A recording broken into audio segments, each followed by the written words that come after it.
નમસ્કાર મિત્રો, ગુજરાતી વાર્તામાં આપનું સ્વાગત છે। તો વાસ્તુશાસ્ત્રના આ નિયમો તમારા ઘરને ધનથી ભરી દેશે। ઘરમાં પૂજા કરતી વખતે કપૂર ચોક્કસથી બાળો, તેનાથી નકારાત્મક ઉર્જા દૂર થાય છે। દર ગુરુવારે દૂધમાં પલાળેલા તુલસીના છોડને અર્પણ કરવું ખૂબ જ શુભ માનવામાં આવે છે। જીવનમાં વધુ સફળતા મેળવવા માટે પૂજા રૂમમાં ગંગા જળ રાખો। પૂજા સવારે 6 થી 8 ની વચ્ચે જમીન પર પથ્થર પર બેસીને પૂર્વ અથવા ઉત્તર તરફ મુખ કરીને કરવી પૂજા કરવી જોઈએ। કૃષ્ણ પક્ષ હોય તો તે શ્રેષ્ઠ છે। અઠવાડિયામાં એકવાર ઘરમાં ગુગલનો ધુમાડો કરવો ખૂબ જ શુભ માનવામાં આવે છે। તેનાથી મન પ્રસન્ન રહે છે અને ઘરમાં સુખ સમૃદ્ધિ આવે છે। દક્ષિણ પૂર્વ ખૂણામાં હરિયાળીથી ભરેલું ચિત્ર લગાવવું જોઈએ। શાસ્ત્રોમાં હવન વિધિને શુભ અને લાભકારી માનવામાં આવે છે। વાસ્તુશાસ્ત્રમાં હવનનું ચિત્ર પણ એટલું જ શુભ માનવામાં આવ્યું છે। હવનનું ચિત્ર ઘરના દક્ષિણ ખૂણામાં એટલે કે દક્ષિણ પૂર્વ દિશામાં લગાવવું જોઈએ, પરંતુ જો તમારા ઘરનો રાત્રિનો ખૂણો દક્ષિણમાં છે તો આ ચિત્રની જગ્યાએ સમુદ્રનું ચિત્ર લગાવો, પરંતુ ધ્યાન રાખો કે સમુદ્ર શાંત હોવો જોઈએ। તમારે તમારા સંબંધીઓ અને મિત્રો સાથે ક્યારેય ખરાબ વર્તન ન કરવું જોઈએ, આનાથી દેવી લક્ષ્મી નારાજ થાય છે।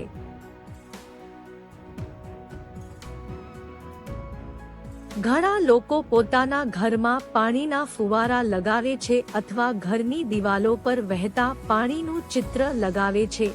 વાસ્તુશાસ્ત્ર મુજબ ઘરમાં આવા ચિત્ર લગાવવાથી ધનનો ખર્ચ વધે છે, આવકમાં ઘટાડો થાય છે અને ખર્ચ વધે છે।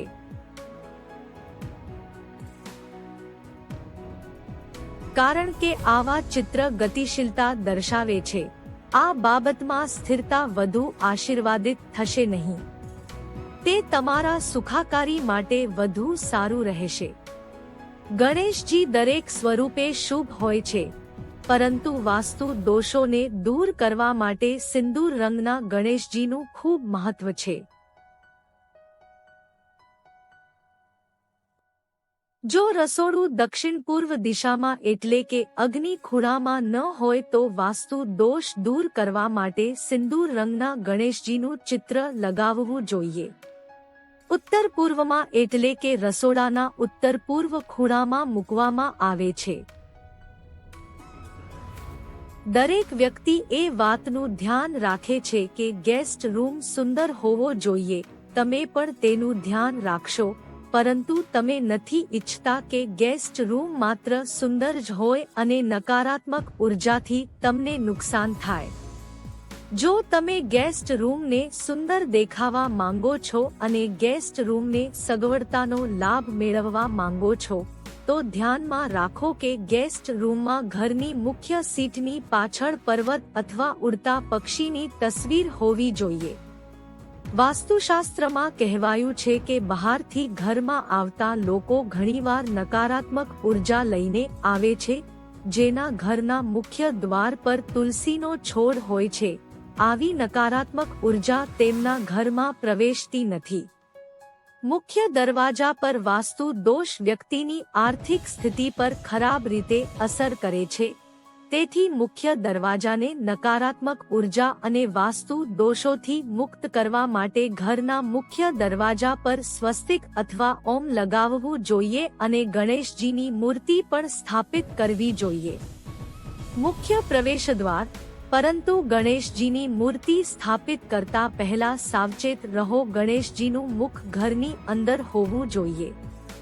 રસોડાના નળમાંથી પાણી ટપકવું એ આર્થિક સંકટની નિશાની છે। તેથી જો રસોડાના નળમાંથી પાણી ટપકતું હોય તો શક્ય તેટલી વહેલી તકે તેનું સમારકામ કરાવો।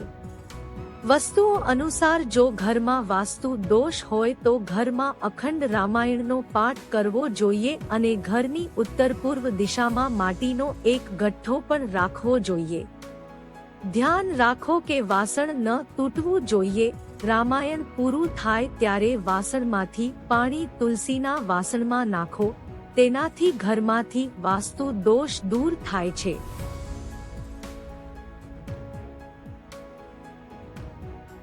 રસોડામાં પીવાનું પાણી ઉત્તર પૂર્વ દિશામાં રાખવું જોઈએ. રસોડામાં પાણી અને અગ્નિ એકબીજાની નજીક ન રાખવા જોઈએ.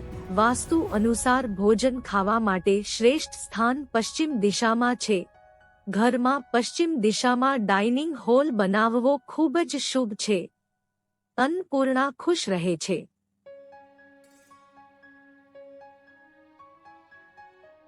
આ દિશામાં ખોરાક ખાવાથી જો તમારા ઘરમાં ઘણી બધી દવાઓ હોય અને તમને તેમાંથી ઘણી દવાઓની જરૂર ન હોય તો તેને ફેંકી દેવી જોઈએ. જો આમ ન કરવામાં આવે તો આ દવાઓ રોગને આમંત્રણ આપે છે. પથારી પર બેસીને ક્યારે ભોજન ન કરવું જોઈએ. આવું કરવાથી આશીર્વાદ મળે છે અને દેવી લક્ષ્મી ઘરની બહાર નીકળે છે. જો શક્ય હોય તો રસોડામાં જમીન પર બેસીને ભોજન કરવું જોઈએ. તેનાથી તમારું ઘર ધનસંપત્તિથી ભરેલું રહેશે. આશીર્વાદની કમી ક્યારે નહીં થાય. ધ્યાન રાખો કે જો કોઈ પણ રૂમમાં બીમ હોય તો તેની નીચે ક્યારે કોઈ જગ્યા ન રાખો. તેનાથી ઘરમાં નકારાત્મકતા વધે છે. પ્રયાસ કરો કે બીમ પર કોઈ પણ વસ્તુ ન રાખો અને ત્યાં બેસો કે સૂશો નહીં. વાસ્તુશાસ્ત્રમાં પૂજાની દિશા નક્કી કરવામાં આવી છે. ઘર કે ઓફિસમાં પૂજાનું સ્થાન ઉત્તર પૂર્વ દિશામાં રાખવું. તેનાથી ઘરમાં શુભ સમૃદ્ધિ વધે છે. ઉત્તર તરફ મુખ કરીને કરવામાં આવતી પૂજા ધન પ્રાપ્તિ માટે ફાયદાકારક છે અને પૂર્વ તરફ મુખ કરીને કરવામાં આવેલી પૂજા શુભ ફળ આપે છે અને ખૂબ જ ચમત્કારી લાભ પણ આપે છે. સંખ્યા પછી સવારે થોડા સમય ઘરમાં ભજન વગાડવા જોઈએ. તમારે દક્ષિણ કે પશ્ચિમ દિશામાં જરા પણ સાધન ન બનાવવું જોઈએ. આરતી, દેવતાઓની પૂજા, જે ઓજારો અગ્નિ જેવા પવિત્રતાના પ્રતીક છે, તેને તમારા મોંથી ફૂંકીને ક્યારેય બાળશો નહીં. સાંજના સમયે ક્યારેય કોઈને દૂધ, દહીં કે મીઠું દાન ન કરવું જોઈએ. તે આર્થિક સ્થિતિ માટે ખૂબ જ નુકસાનકારક છે.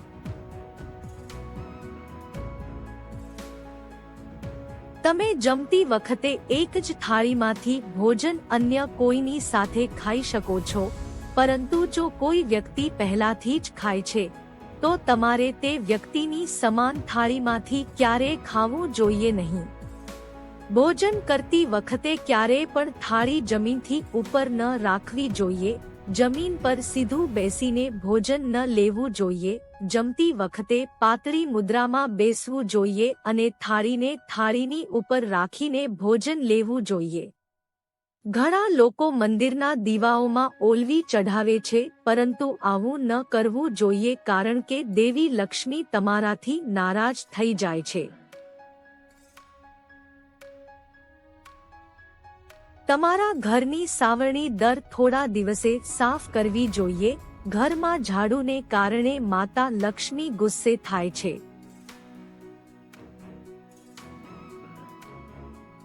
જૂતા અને ચપ્પલ તમારા ઘરમાં ક્યાંય પણ ઊંધા ન રાખવા જોઈએ. 40 દિવસથી વધુ વાળ રાખનાર પર માતા લક્ષ્મી ગુસ્સે થાય છે. મહિલાઓએ ઊભા રહીને વાળ ન બાંધવા જોઈએ. ઘણા લોકોને સાંજે સૂવાની આદત હોય છે, પરંતુ આ સમયે તેને યોગ્ય ન માનવામાં આવતું હોવાથી દેવી લક્ષ્મી તમારાથી નારાજ થાય છે. સૂતા પહેલા કોઈ પણ નકારાત્મક બાબતો વિશે વિચારશો નહીં કારણ કે સૂતા પહેલાની છેલ્લી 10 મિનિટ ખૂબ જ સંવેદનશીલ હોય છે અને જાગ્યા પછી ઓછામાં ઓછી 15 મિનિટનો સમય પણ ખૂબ જ સંવેદનશીલ હોય છે. આ સમય દરમિયાન તમે જે વિચારો છો તે વાસ્તવિકતામાં આવવું જોઈએ એવું લાગે છે. તમારે સૂવાના 2 કલાક પહેલા રાત્રિભોજન કરવું જોઈએ અને હળવા અને મધુર રાત્રિભોજન કરવાનો પ્રયાસ કરવો જોઈએ. પછી વજ્રાસનમાં બેસીને પ્રાણાયામ કરો અને અંતે સૂઈ જાઓ. જો તમને આ વિડિયો પસંદ આવ્યો હોય તો વિડિયોને લાઈક કરો, ચેનલને પણ સબસ્ક્રાઇબ કરો અને તેની બાજુમાં આવેલ બેલ આઇકોન દબાવો અને તમામ પસંદ કરો, જેથી તમને વિડિયોની સૂચના સૌથી પહેલા મળી જાય. અને કોમેન્ટ બોક્સમાં જય માતાજી, જય શ્રી રામ લખો. વિડિયોને અંત સુધી જોવા બદલ તમારો ખૂબ ખૂબ આભાર.